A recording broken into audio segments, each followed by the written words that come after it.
Beneath the twin suns of Krylos, the dust swirled in slow golden spirals around the landing pad, where the human shuttle hissed as it cooled. Lisa Carter stepped out. First, her boots crunching on the red grit, she adjusted her pack and looked up at the sky. Two suns, one pale yellow, one deep orange, hung low on the horizon, casting long shadows across the alien city of Vara. The buildings rose like twisted glass spires pulsing faintly with inner light, their surfaces shifting as if breathing. Lisa had read about this place in xenocultural archives, but nothing prepared her for the quiet hum that filled the air. A sound like distant wind chimes mixed with whale songs. She was not a soldier or a diplomat, just a botanist from a small town in Kansas chosen for this mission, because she had spent 10 years studying symbiotic plant systems on frontier colonies. Her specialty was healing damaged ecosystems, not negotiating with alien queens. Yet here she was, part of the first official, human delegation to the Kalith Empire after decades of cold silence between species. The rest of the team followed Commander Diane Ross, tall and stern with eyes that missed nothing. Dr. Helen Cruz, the linguist who spoke 7 alien dialects, and Captain Maria Lopez, the pilot who could land a ship on a dime. They all wore the standard gray uniforms, but Lisa's was already smudged with soil from the shuttle's hydroponic bay, where she had checked on her seedlings one last time. A group of Kalith officials approached, their skin a soft pearlescent blue, their forearms folded in formal greeting, their eyes large and silver with no visible pupils. They moved with eerie grace, no wasted motion, no loud steps. The lead official bowed. "Slightly welcome, Earthborn, you stand on sacred ground." The translation came through the small device pinned to Lisa's collar. Smooth and calm. "Thank you," she said before anyone else could speak, her voice softer than she intended. But the official turned fully toward her as if her words carried more weight. "You are Lisa Carter, the one who tends the green things." She nodded yes. The official tilted their head in a gesture that might have been curiosity or recognition. Then they turned to the group. "You will be escorted to the guest spire. The Queen will receive you at moonrise." Moonrise on Krylos meant the moment both moons aligned, casting a silver beam through the heart of the city. It happened only once every 30 days, and tonight was that night. As they walked through the streets, Lisa noticed how the Kalith citizens paused to watch. Not with hostility, but with quiet awe. Vines with glowing blue leaves curled around lampposts and archways, and when Lisa reached out, one vine gently brushed her fingertips as if in greeting. She smiled. "That is the whisper vine," Dr. Cruz whispered beside her. "It reacts to kindness. They say it chooses who it touches." Lisa felt a strange warmth in her chest. The guest spire was cool and quiet, its walls lined with living moss that filtered the air and gave off a soft green light. Their rooms were simple but elegant, beds made of woven fiber water that flowed from crystal basins, food that tasted like honey and rain. Lisa barely touched her meal. She was too restless. She kept thinking about the Queen. She had seen images in briefings, tall, regal eyes like liquid mercury, rumored to be over 300 years old yet ageless. The last ruler of the Kalith, who had ended their civil war by walking unarmed into the enemy hive and singing until they laid down their weapons. At moonrise, a chime echoed through the spire, soft and deep, like a bell underwater. They were led through winding corridors to the heart of the palace, a vast chamber open to the sky above. The twin moons shone directly down onto a circular platform where the Queen stood alone. Queen Vela was even more striking in person. Her silver hair fell like liquid down her back.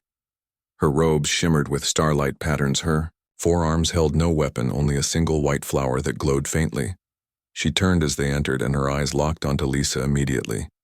The human delegation bowed. Lisa followed suit, but the Queen raised a hand. Her voice was not loud, but it filled the space like water. "Filling a bowl, we thank you for your hospitality, Your Majesty," Commander Ross said, stepping forward. The Queen nodded, but her gaze never left Lisa. "You brought green with you?" It was not a question. Lisa swallowed. "Yes, I brought seeds from earth plants that heal soil and air." Melissa hesitated, then reached into her pocket and pulled out a small pouch she had sewn herself. Inside were sprigs of lavender, mint, and clover. She held them out. The Queen stepped down from the platform, barefoot, her movements silent. She took the pouch and opened it slowly, inhaling deeply. The smell of rain and memory, she said. Then she looked at Lisa. Why did you bring them? Because I thought your world might need them. The Queen's eyes softened. The Caliph have not seen true green in generations. Our soil is tired, our air thin. Your plants may be small, but they carry life we have forgotten. A murmur passed through the gathered Caliph officials, some nodding, others watching. Lisa with new interest. That night Lisa could not sleep. She walked the palace gardens under the twin moons. The whisper vines curled around her arms like bracelets. The air smelled of ozone and something sweet like jasmine. She sat on a stone bench and pulled out her journal, sketching the strange flowers that bloomed only at night. You draw them as if they speak to you. Lisa startled. Queen Vela stood nearby. Not 10 feet away. No guards, no attendants, just her in the moonlight. They do, she said. Simply they tell me how much water they need when they are sad, when they are happy. The Queen sat beside her, not too close, but near enough that Lisa could see the fine silver lines on her skin like constellations. On Earth, we believe plants have spirits, not like ghosts, but like quiet friends. The Queen was silent for a long moment. Then she said, my people once believed that too. Before the wars, before we turned to metal and fire, we sang to the trees and the trees sang back. Why did you stop? Because we thought strength meant silence. Lisa looked at her. You seem strong. I am tired. Lisa Carter. The words hung between them, simple and heavy. The next morning, the delegation was invited to tour the royal archives. Ancient scrolls written on living bark. Star maps that shifted with time records of every Caliph birth and death for 1,000 years. Lisa lingered near a section labeled Forgotten Songs. You may take one. The archivist said a small being with eyes like polished onyx. Lisa chose a scroll that felt warm to the touch when she unrolled it softly. Glowing symbols appeared and a melody filled her mind. Gentle and sad. She hummed it without thinking. The archivist gasped. That song has not been heard in 200 years. Back at the guest, Spire Commander Ross pulled Lisa aside. Be careful, Lisa, she said quietly. The Queen is showing you unusual attention. This is not normal protocol. I know, but she just wants to talk about plants. Or maybe she sees something in you. We don't. Lisa did not answer that evening. The Queen sent a message. She wished to walk the eastern garden with Lisa alone. The garden was vast, filled with bioluminescent trees whose leaves changed color with emotion as they walked. The Queen spoke of her childhood, of losing her bondmate in the last war, of ruling a people who feared softness. You are not afraid to be gentle. The Queen said, it is not weakness. Lisa replied, no, it is rare. They stopped by a pool where lotus flowers floated, each petal pulsing with soft light. The Queen knelt and touched the water ripples spread outward in perfect circles.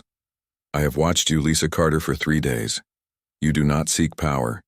You do not flinch from silence. You listen. Even when no one speaks. Lisa looked at her reflection. In the water, I just try to be kind. Kindness is the rarest thing in the universe. The Queen stood and faced her.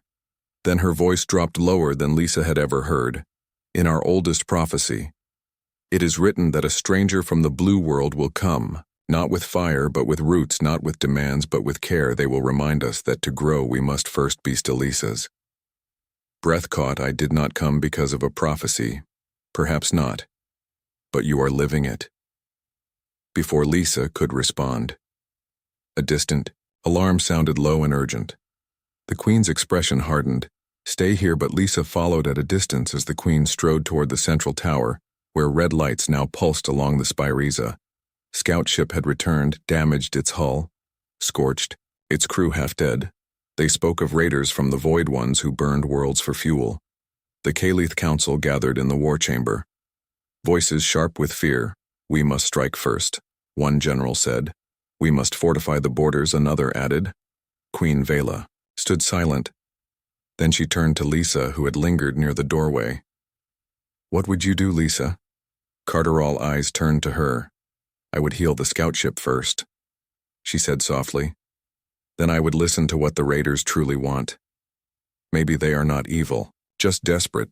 The room fell silent. The Queen nodded. Then let us heal first. That night, Lisa worked alongside Caliph healers using earth herbs mixed with their biogels to close wounds. She hummed the forgotten song as she worked, and the injured slept easier. The next morning, the Queen summoned the delegation to the Grand Hall. "We have decided," the Queen announced, "to open our archives to your scientists, to share our water purification methods, and to accept your seeds." Commander Ross bowed deeply. "Thank you, Your Majesty. This is a great honor." But the Queen was not looking at her. She was looking at Lisa. "There is one more thing." The hall stilled. "I have watched this human walk among us with open hands and an open heart. She sees life where others see silence. She heals without expecting return." Lisa felt her pulse quicken in our way of bonding. "The highest honor is to choose a life partner not for power but for peace." She stepped down from the dais and approached Lisa Carter.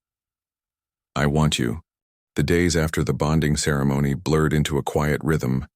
Lisa woke each morning to the soft chime of crystal wind bells outside her window, the air cool and scented with night bloom jasmine. She no longer wore the gray human uniform. Instead, she draped herself in flowing robes woven from moon silk, light as breath and warm as sunlight. Queen Vela had given them to her with a shy smile.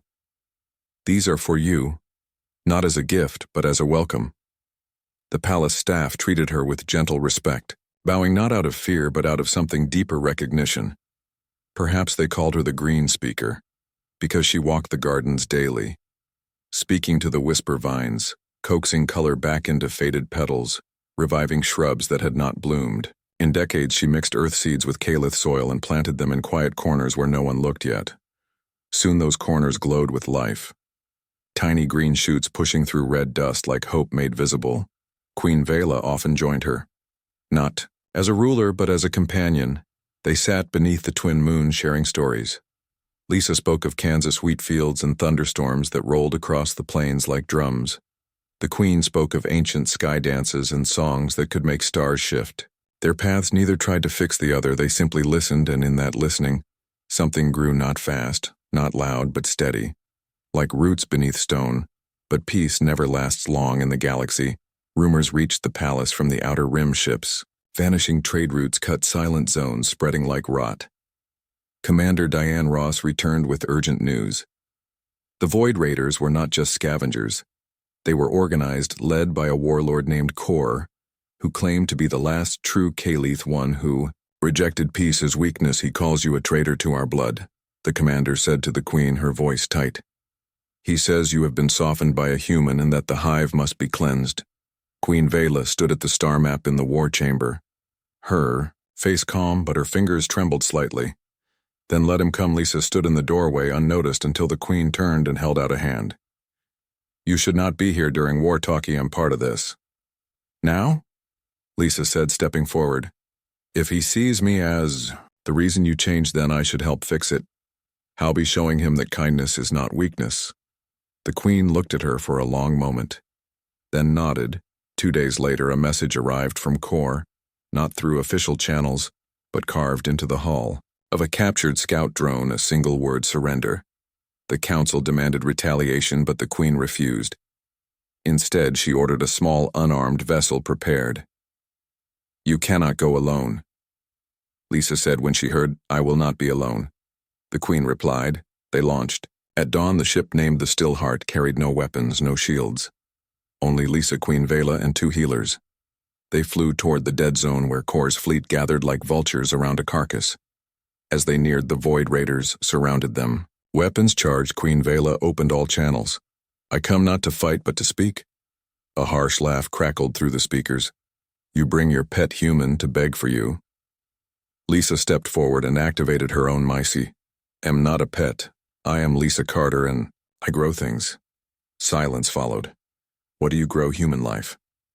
Another pause, then the raiders parted and a single ship detached, flying close enough that Lisa could see the scars on its hull. The name etched in old script. The last bloom. Kor himself appeared. On screen, tall, his scales dull gray, his eyes hard as flint. "You think green things will stop?" "Warno," Lisa said. "But they remind us why we stop it." She held up a small pot inside a single earth sunflower, bloomed bright and gold against the blackness of space. "My world almost died once from war and greed. We forgot how to care for the ground beneath our feet. Then someone planted one seed and others followed until the fields returned." Kor stared at the flower, his jaw tight. That is a child's tale, maybe. But children survive wars.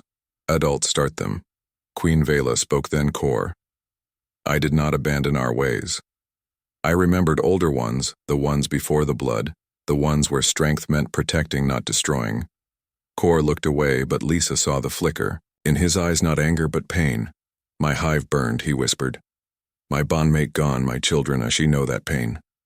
The queen said softly. I lost mine too. For a long moment no one moved. Then Kor turned off his weapons. I will hear you, but not here. Bring your green to my ship. It was a trap, Lisa knew it. The commander had warned her, but the queen agreed. They boarded the last bloom, the air thick with smoke and oil. The crew watched them with hollow eyes. Lisa set the sunflower on the command console show. Me, you're wounded, she said. Reluctantly, they brought forward the injured, burned by plasma fire, poisoned by toxic air.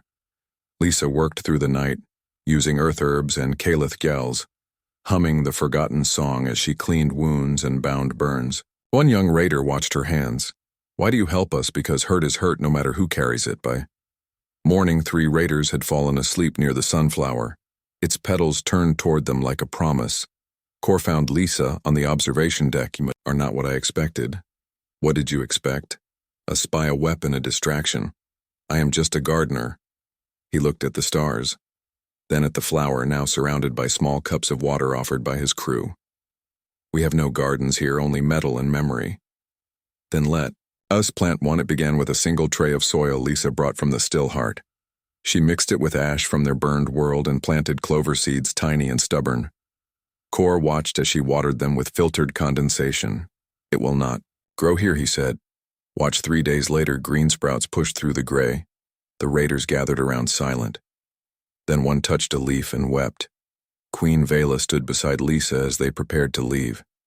You did what armies could not. I just gave them something to care for on the return journey. The still heart carried not prisoners but guests. Kor and 10 of his crew came to the palace. Not as enemies but as seekers. The council was furious. You invite wolves into the den. One elder hissed. No, the queen replied. I invite lost kinhoma. Lisa worked with Kor in the East Garden, teaching him how to test soil, how to read the language of leaves. He was rough at first, impatient, but slowly his hands learned gentleness. One evening he found her by the pool where the lotus flowers glowed. My daughter loved flowers, he said quietly. She was 6 when the fire came. Lisa did not speak. She just handed him a seed. Plant it for her. He did. And when it bloomed pale blue, he named it after her. News of the truce spread faster than war ever had. Other broken factions reached out, not with weapons but with questions. How do we heal? How do we begin again? Lisa became more than consort. She became a bridge. She taught Kalith children to press leaves into journals, showed warriors how to grow food instead of only taking it, turned battle scars into garden beds where memory and life grew side by side. Queen Vela watched her from afar, pride and something softer in her eyes. You are changing us. Lisa Cartery, am just reminding you of who you were. One night as they walked the highest balcony, the queen stopped and took Lisa's hand. I never believed the prophecy until I saw you hold that sunflower in the void. What prophecy? The one that says the green speaker will not only heal the land but the hearts that forgot how to beat. Lisa leaned into her shoulder. The twin moons casting silver light over the city below, now dotted with rooftop gardens and window boxes full of earth flowers. I am still just me, and that is enough. Months passed. Seasons turned. The red dust of Krylos now held patches of green. Not wild, not perfect, but alive. Children ran through fields of clover, laughing in 2 languages. Elders sat beneath newly planted trees, telling stories of before and after. Then came the signal from Earth, a distress call, faint and broken. Commander Ross appeared at the palace gates, her face grim. It is the Sol system, Lisa. They are under attack.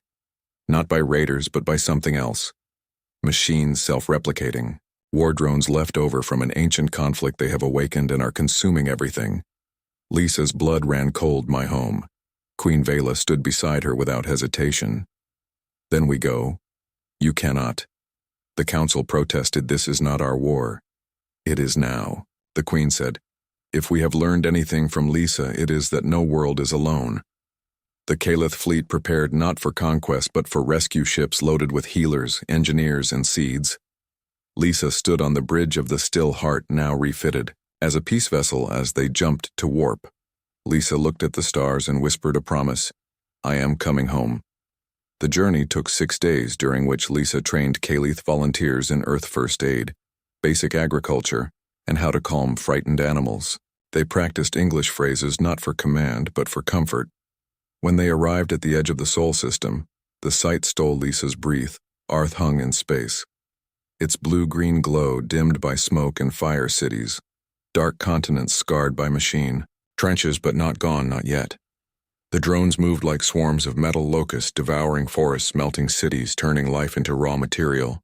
The Caliph did not fire weapons. Instead, they deployed sonic emitters tuned to the frequency of the forgotten, sung the same melody Lisa had hummed in the palace archives.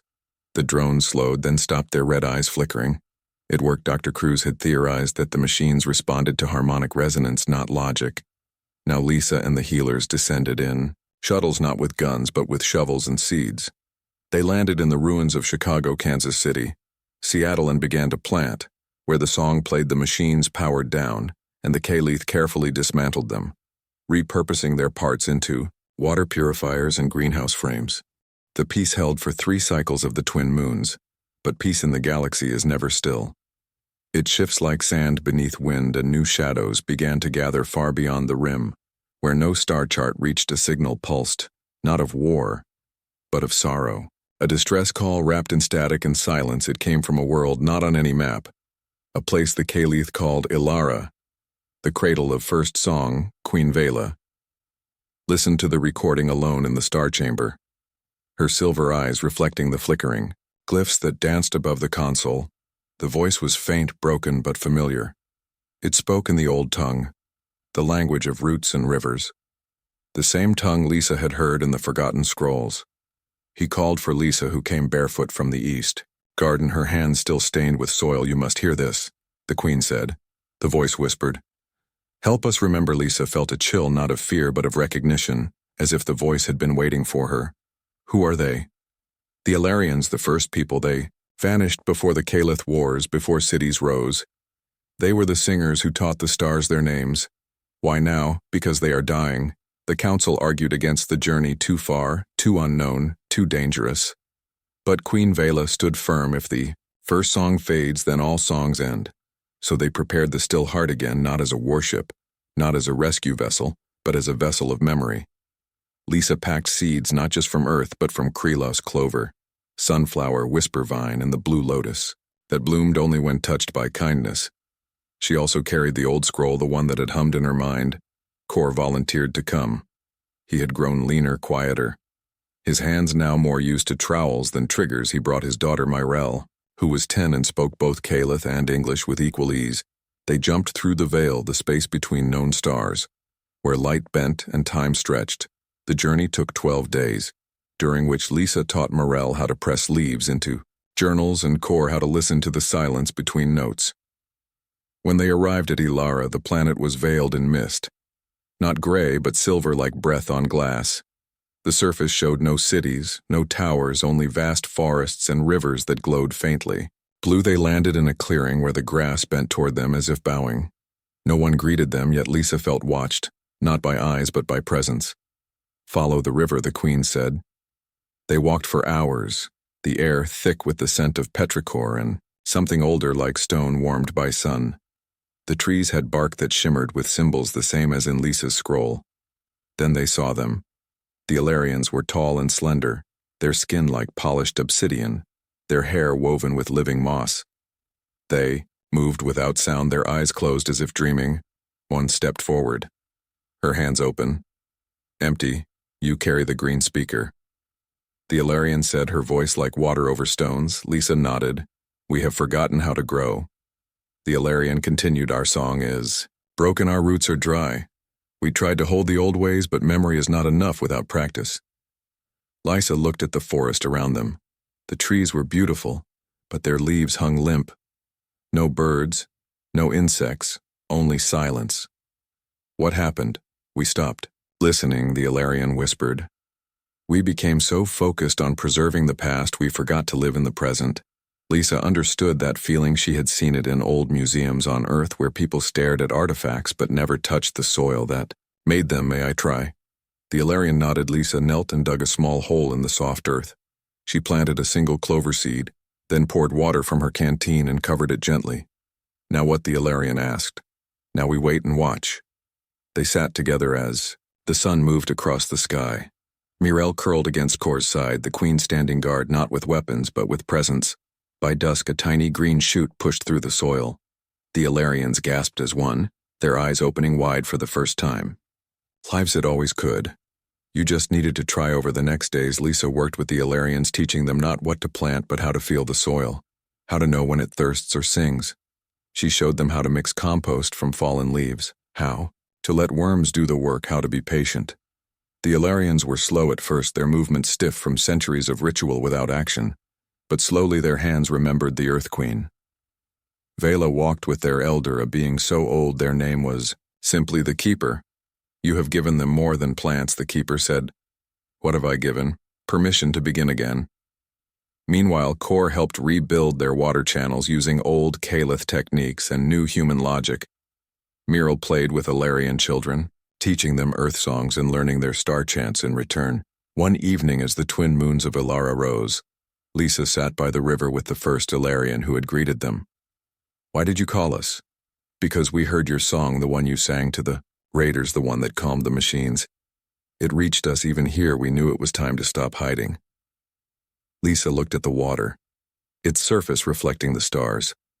I did not know my song was that strong songs are not strong because of volume, but because of truth. On the 10th day, the Ilarians held a ceremony. Not of worship, but of thanks. They wove crowns of living vine and placed one on Lisa's head, one on the Queen's, one on Kor's, and one on Mirel's. You are not guests, the Keeper announced. You are roots now. As they prepared to leave, the Ilarians gave Lisa a gift, a seed pod. Black as night, warm to the touch, plant it where silence has grown too loud on the return journey. Lisa held the pod, wondering where it belonged. Back on Krylos, the palace buzzed with news. The peace had spread, new alliances formed, schools opened, where Kalith children learned to grow food and humans learned to sing the old songs. But Lisa felt restless. She walked the gardens one night, the black pod in her hand. Queen Vela found her. You are thinking of Earth, not Earth, Lisa said, but the places between, the void zones, the dead systems, the ones no one visits. Yes, the Queen sat beside her, the twin moons casting long shadows. Then go, but you need me here. I need you to be who you are. So Lisa prepared a new mission, not with soldiers but with teachers, farmers and healers. They called themselves the Green Thread, a small fleet of unarmed ships carrying seeds, tools, and songs. Their first stop was a dead world once called Helios Prime. Its surface cracked, its oceans gone, its cities skeletons of metal. They landed in the center of a ruined plaza, and Lisa planted the black pod. For 3 days nothing happened. On the 4th, a crack appeared in the pod.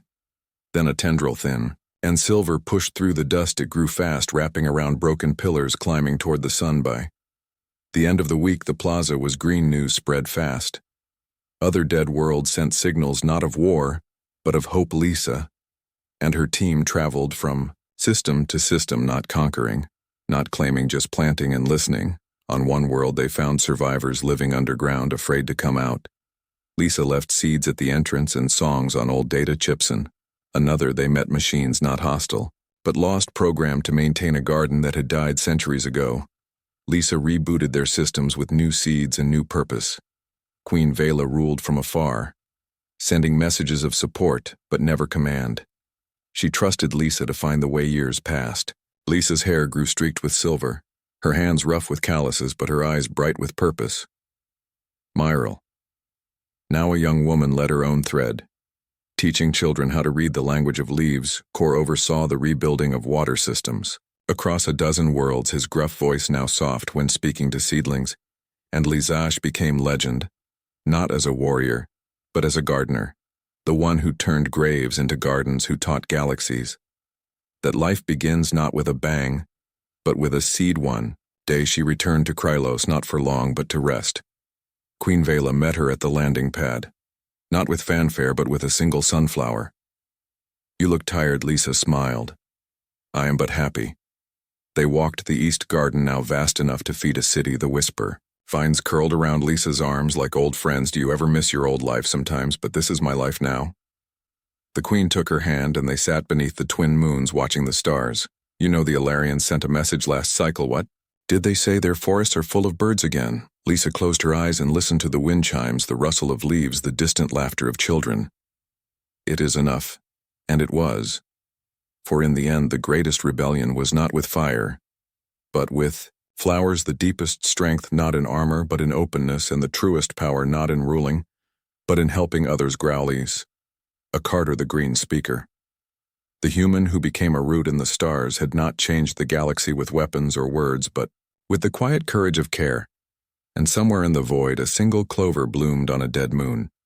Its leaves turned toward the nearest star, not because it was told to, but because it remembered how to hope. The silence came without warning.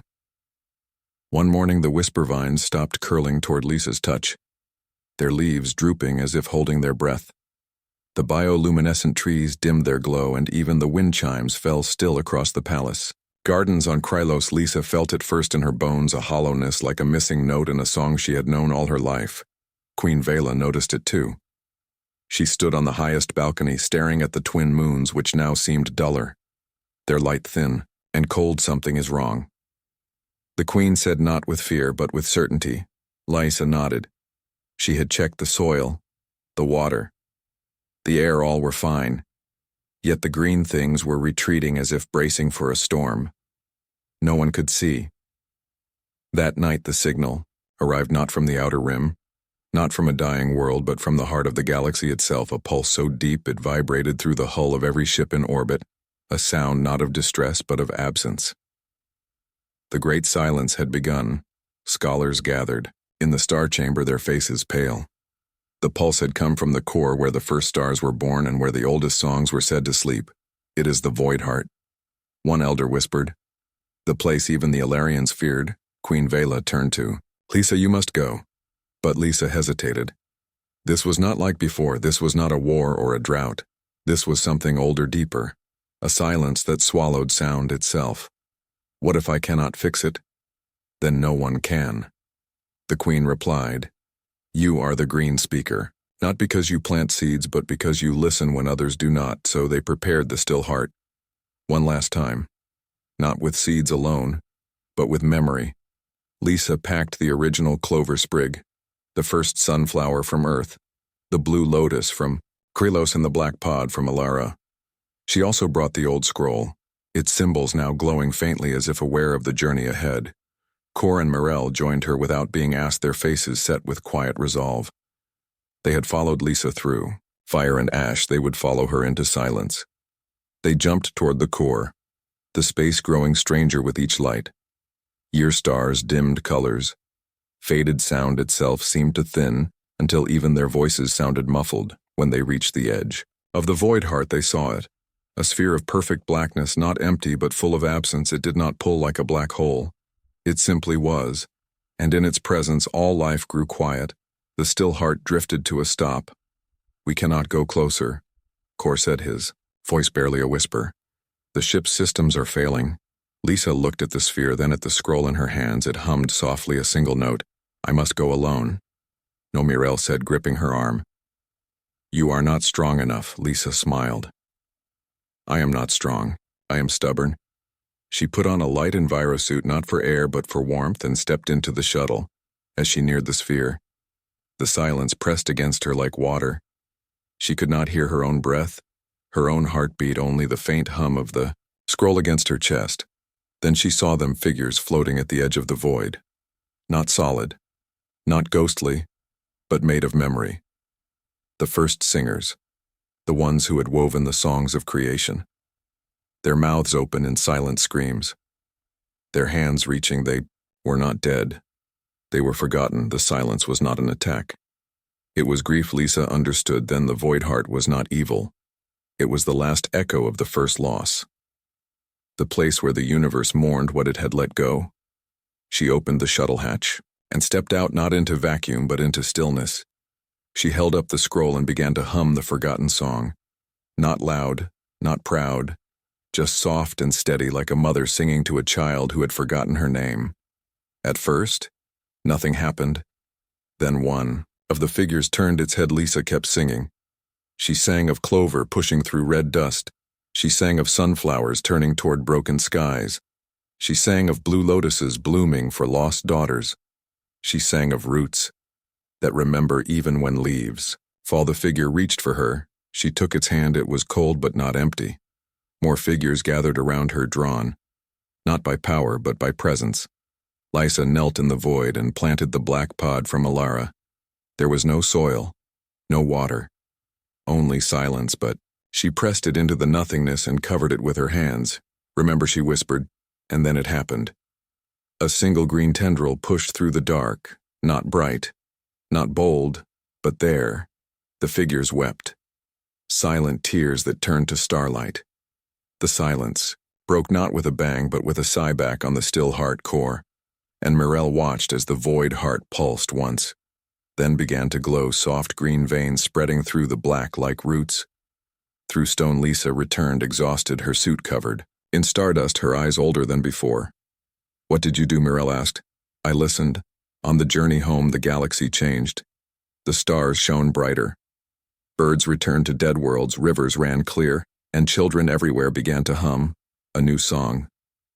One they had never heard but somehow knew. When they landed on Krylos, the whisper vines rushed to meet Lisa, curling around her legs like joyful dogs.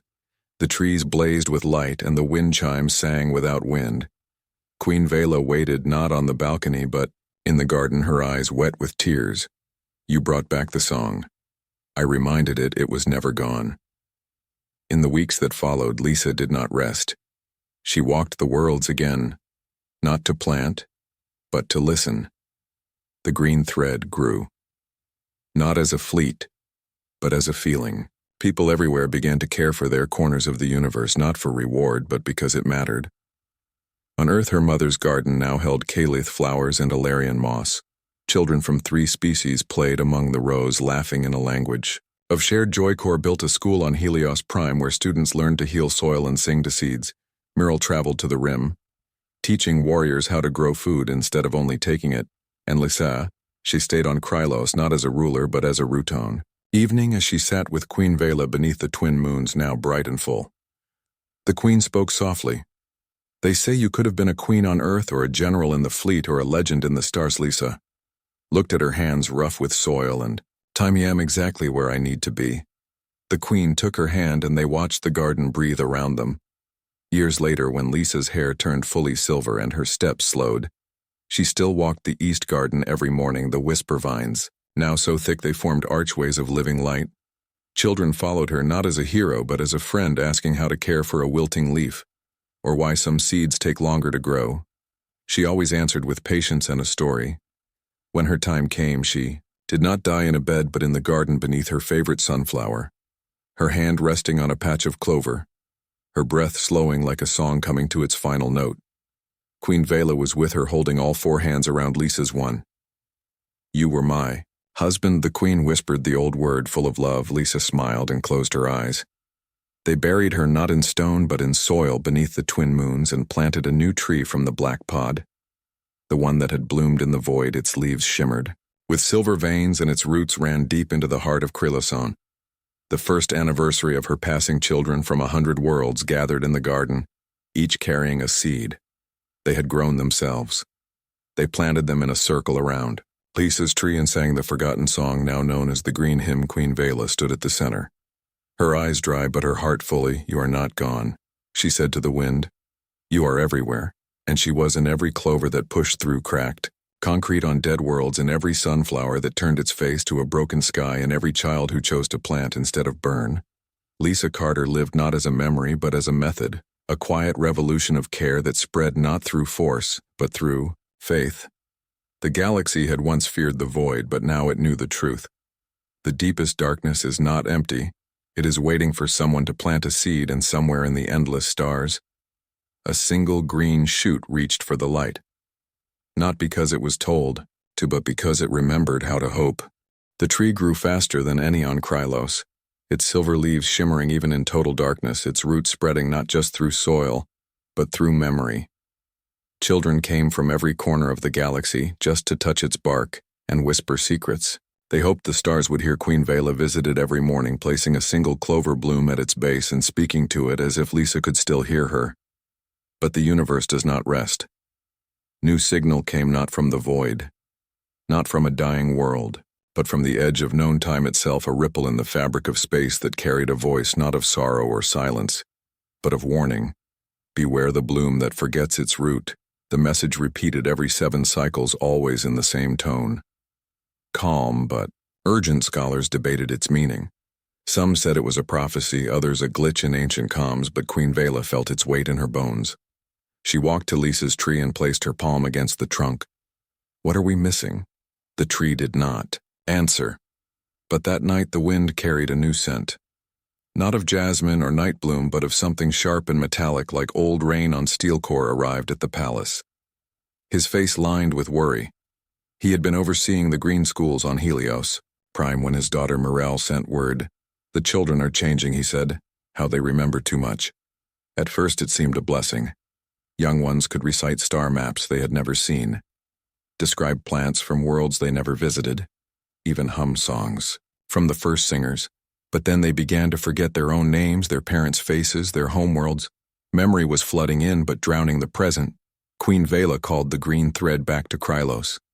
Ships landed not with soldiers but with teachers, healers, and gardeners, all reporting the same strange bloom of ancient knowledge and the loss of self that followed.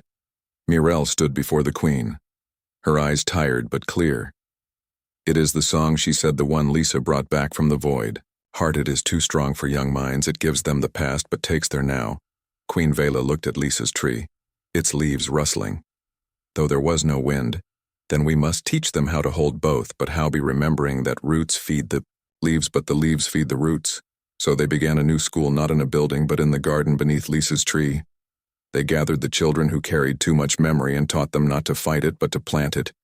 Each child was given a small pot, a mix of earth soil, Krylos dust, and Alarian moss, and a single seed. When a memory overwhelmed them, they were to speak it into the soil, then cover it with their hands and water it with a tear or a laugh. At first nothing grew than one child. A boy from a dead moon whispered the name of his grandmother into his pot, and a tiny blue flower bloomed, its petals shaped like a smile. Others followed. A girl from the rim sang a war chant into her soil, and green vines curled around her fingers, not choking but comforting. The memories did not vanish. They became part of something living. Queen Vela watched from the balcony, her heart full but heavy. She knew this was only the beginning. The signal had warned of a bloom that forgets its root, and she feared the galaxy was blooming too fast, too bright, without tending the dark places where wisdom grows. Then came the visitor, a ship. Unlike any other, landed on the edge of the garden. Not Calith, not human, not Alarian. Its hull smooth as water, its shape shifting like breath. It bore no markings, no weapons, only a single symbol, a circle with a dot at its center. The oldest sign for self, from its step to being tall and slender. Their skin the color of twilight. Their eyes holding galaxies, not as spectacle but as home. They bowed not to the queen but to Lisa's tree. And from the first root they said, their voice neither male nor female but both. And neither I have come because the bloom spreads but the root weakens. Who are you? I am. What remains of those who planted the first seed, queen? Vela stepped forward. You knew Lisa. I knew her soul before she wore a name. Why now? Because the song is becoming noise. The being explained that the return of memory from the void heart had awakened, not just lost knowledge but lost hunger, the desire to possess the past instead of learn from it. Worlds were rewriting their histories, claiming to be the true first singers, hoarding ancient seeds, building monuments, not to life but to legacy. The bloom was forgetting its root. What must we do? Tend the quiet places, the being said, not the loud ones. So Queen Vela made a choice. She disbanded the green thread, not by force but by invitation. She sent word across the stars that the great planting was over. Now came the time of tending. No more grand missions, no more fleets of hope, just small hands in small gardens. Core returned to Helios Prime. Not to teach, but to listen. Sitting with elders who remembered drought and watching how they watered, one plant at a time, Meryl closed her school on the rim and opened a single room in a village where children learned to press one leaf into one page and wait for the story it told, and Queen Velash stayed beneath Lisa's tree. Each day she walked, the garden not to fix but to feel. She let weeds grow where they pleased. She let rain fall without shelter. She let silence sit beside her like an old friend. The galaxy slowed, not because it lost hope, but because it learned patience. Years passed, the tree grew taller, its branches arching over the palace, its roots now touching the river that ran through the city. Children still came, but they came quietly. They sat beneath its shade, and simply were one evening as the twin moons aligned. Queen Vela felt a familiar hum, not from the scroll, not from the stars, but from the tree itself. She placed her hand on the trunk and closed her eyes. Lisa's voice came, not in words but in feeling. "You did not lose me. You let me grow." Queen Vela smiled, tears tracing silver paths down her cheeks. "I miss your hands in the soil. They are still here in every seed that dares to rise." That night the wind carried a new scent, not metallic, not floral, but simple. Clean like rain on fresh earth. The next morning a single shoot pushed through the soil at the base of the tree, its leaves shaped like human hands. Queen Vela knelt and touched it gently. "Welcome back." The being from the first root returned, not in a ship but as a whisper on the wind. They stood beside the queen watching the new growth. "The root remembers," the queen said. Always, the being replied, and so the cycle turned, not with fanfare, but with faith, not with conquest, but with care. The galaxy had learned that the greatest strength is not in how far you reach, but in how deep you root in earth. Lisa's mother's garden now held a sapling grown from a cutting of the Krylos tree, its leaves shimmering faintly in the Kansas sun on Helios. Prime Core taught his grandchildren how to test soil with their fingers, not machines, on the rim. Meryl sat with a child who had forgotten her name, and together they planted a seed and waited, and on Krylos. Beneath the twin moons, Queen Vela walked the garden alone, but never lonely, for every rustle of leaves, every curl of vine, every breath of wind carried a whisper. "I am here." The bloom had remembered its root, and in that remembering the universe found its balance, not in grand gestures, but in quiet acts of tending, and the courage to plant one seed and wait in the faith that even in the deepest dark life will reach for the light. Not because it is told to, but because it knows how.